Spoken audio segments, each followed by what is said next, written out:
Solicitud de refugio por nacionalidad. Pertenecer a un grupo nacional o étnico. Hoy vamos a hablar de un motivo de refugio que genera mucha confusión dentro de nuestra comunidad hispanohablante en Canadá. Y esa confusión muchas veces lleva a las personas a no presentar su caso de la manera más completa posible.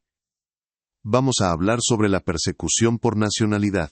Muchas personas escuchan esa palabra y piensan únicamente en el pasaporte que llevan en la mano. Pero la realidad legal es mucho más amplia que eso, y entenderla puede marcar una diferencia importante en la forma en que se construye y se presenta un reclamo de protección internacional. Si tú o alguien que conoces fue perseguido por pertenecer a un país, a una región, o a un grupo nacional o étnico específico, este contenido es para ti. Pasemos ahora a entender el marco legal que protege a las personas perseguidas por su nacionalidad.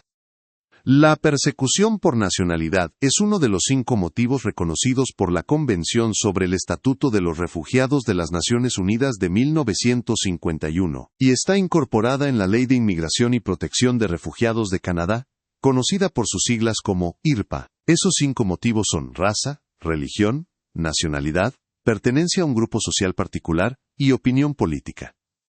Hoy nos enfocamos en el tercero, la nacionalidad. El primer paso para entender esta categoría es comprender qué significa exactamente nacionalidad dentro del sistema canadiense de refugio, porque este término va mucho más allá del documento de viaje que una persona lleva consigo. En el contexto de la ley de refugio, la nacionalidad incluye la ciudadanía formal de una persona, es decir, el país del que es ciudadana legalmente, pero también incluye la pertenencia a un grupo étnico nacional, lo que significa que una persona puede ser perseguida no por el pasaporte que tiene, sino por el grupo nacional al que pertenece culturalmente, lingüísticamente o históricamente, aunque ese grupo no tenga un estado propio reconocido internacionalmente. Incluye además la apatridia, que es la condición de una persona que no tiene nacionalidad reconocida por ningún estado, y puede incluir situaciones donde una persona tiene doble nacionalidad y es perseguida específicamente por una de esas dos nacionalidades. Este punto es especialmente relevante para personas de América Latina que pertenecen a grupos nacionales o étnicos que han sido históricamente marginados, desplazados o perseguidos dentro de sus propios países, como comunidades indígenas con identidad nacional propia, grupos que fueron objeto de conflictos étnicos nacionales, o minorías, que son percibidas como pertenecientes a otro país o a otro grupo nacional aunque hayan nacido en ese territorio. A continuación viene el concepto que ya conocemos de contenidos anteriores: el temor fundado de persecución. Para que un reclamo de refugio por motivo de nacionalidad sea válido, ese temor debe cumplir 2 condiciones. La primera es subjetiva. La persona genuinamente siente miedo de regresar a su país por razones vinculadas a su nacionalidad o pertenencia nacional. La segunda es objetiva. Existen circunstancias reales, verificables y documentadas que justifican ese miedo. Después de esto, el sistema evaluará si existe un nexo claro entre la nacionalidad de la persona y la persecución que sufrió o que teme. La persecución debe ocurrir precisamente porque la persona pertenece a ese grupo nacional. No cualquier forma de conflicto o tensión vinculada a la identidad nacional califica automáticamente. Debe poder demostrarse que la persona fue o sería señalada específicamente por esa pertenencia. Ahora bien, es importante detenerse en una distinción que el sistema canadiense hace con mucho cuidado: la diferencia entre violencia generalizada y persecución por nacionalidad.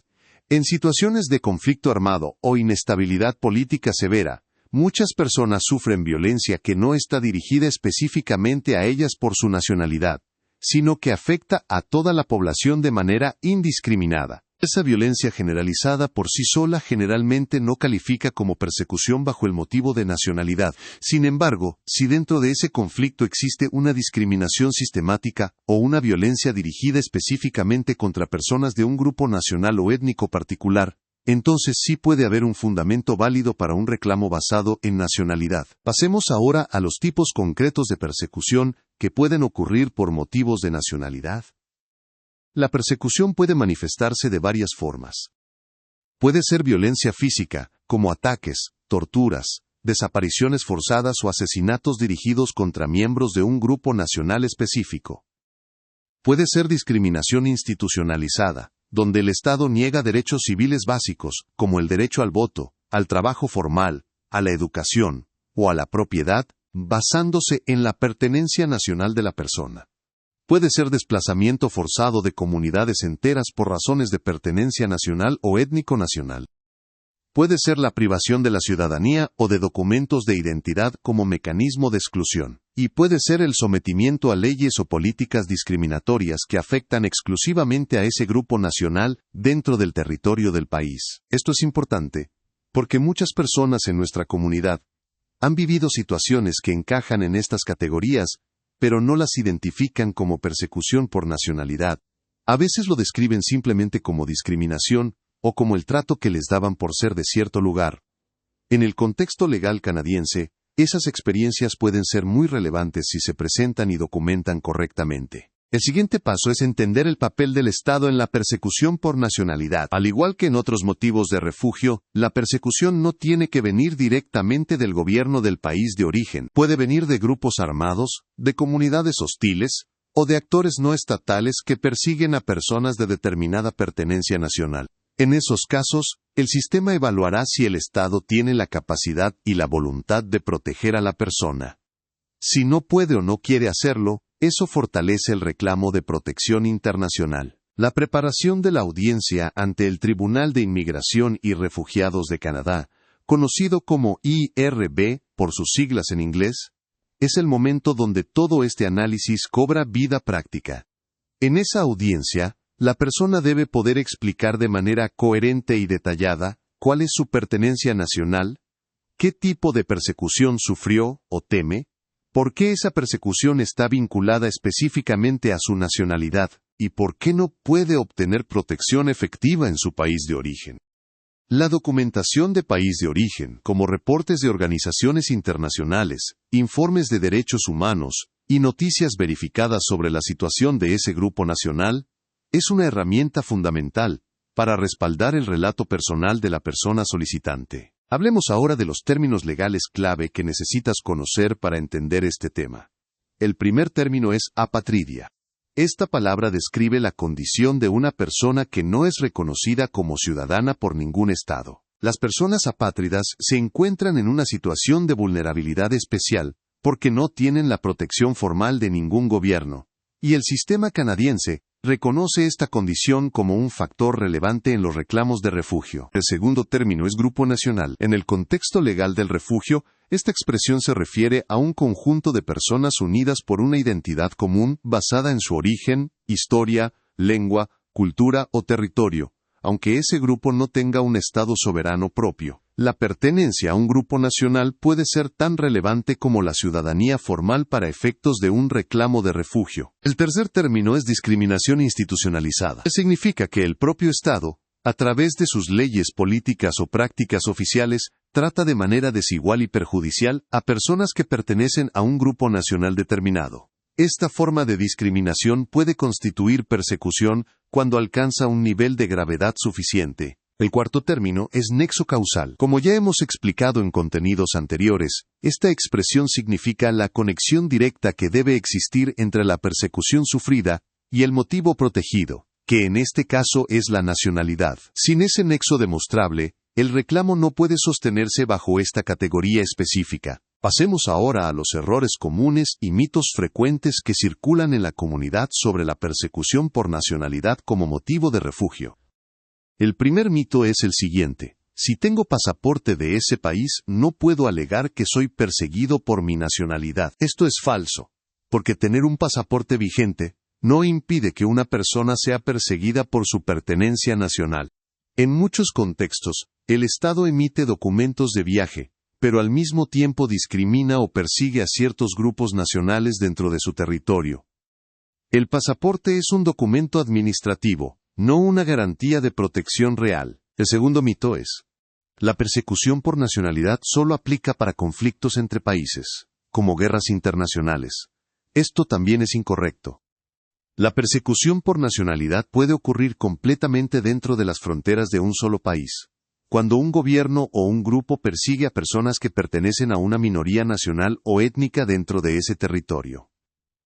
No se requiere que haya un conflicto entre dos naciones para que este motivo sea válido. El tercer mito es, si en mi país hay personas de mi misma nacionalidad que no fueron perseguidas, mi caso no tiene fundamento. Esto es una conclusión incorrecta, porque la persecución puede afectar de manera diferente a distintas personas dentro del mismo grupo nacional, dependiendo de su perfil específico, su visibilidad pública, su ubicación geográfica, sus actividades, o sus vínculos con otros factores de riesgo. El hecho de que otras personas del mismo grupo no hayan sido perseguidas no invalida la experiencia individual de quien sí lo fue. Hablemos ahora de los recursos oficiales donde puedes encontrar información confiable sobre este tema.